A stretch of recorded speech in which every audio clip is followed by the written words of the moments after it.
The Bong ডাইন্সে আপনাদের সবাইকে স্বাগত।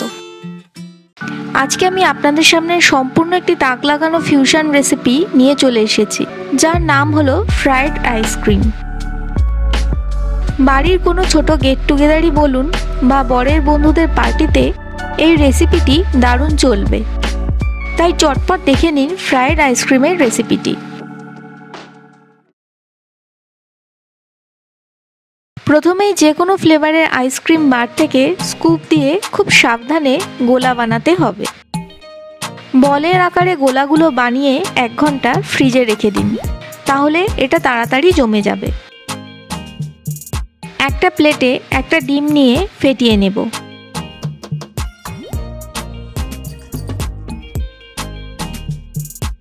এখানে আমি কিছুটা ব্রেড ক্রাম্ব নিয়েছি, যেটা কোটিংয়ের জন্য লাগবে।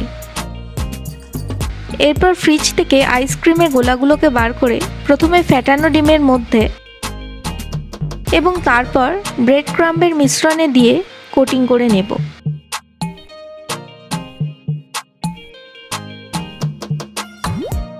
একটা কোটিং বানানো হয়ে গিয়েছে, এবার বাকি 3টে গোলার কোটিংও বানিয়ে নেব। সবকটা আইসক্রিমের গোলার কোটিং হয়ে গেলে আবারও ডিপ ফ্রিজে 1 ঘন্টার জন্য রেখে দিন। 1 ঘন্টা পর কোটিং করা আইসক্রিমের বলগুলোকে বের করে নিন। আইসক্রিমের বলগুলো এখন শক্তই আছে। এই অবস্থায় প্রথমবারের মতো আবার একবার সেকেন্ড কোটিং করে নেব, অর্থাৎ প্রথমে ফেটানো ডিমের মধ্যে এবং তারপর ব্রেড ক্রাম্বের মিশ্রণে।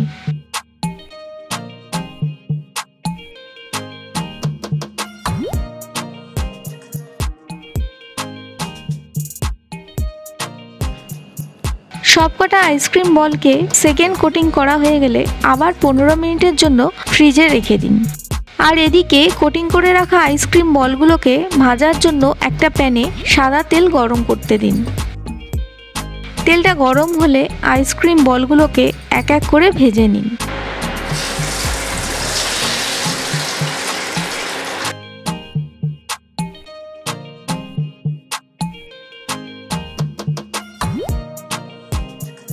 বলগুলো হালকা বাদামি রং হয়ে গেলেই তুলে নিন।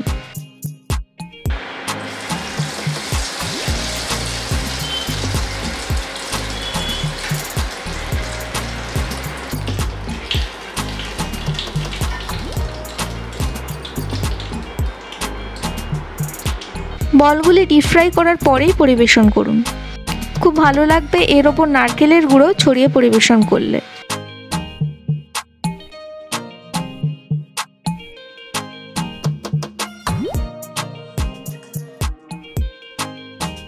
আইসক্রিম বলগুলোর বাইরেটা বেশ মচমচে আর ভেতরে নরম আইসক্রিম।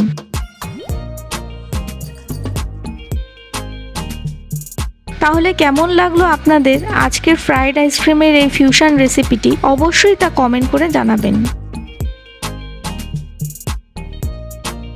এমন আরও সুন্দর সুন্দর রেসিপি দেখার জন্য এই চ্যানেলকে সাবস্ক্রাইব করবেন। ভালো থাকবেন, ধন্যবাদ।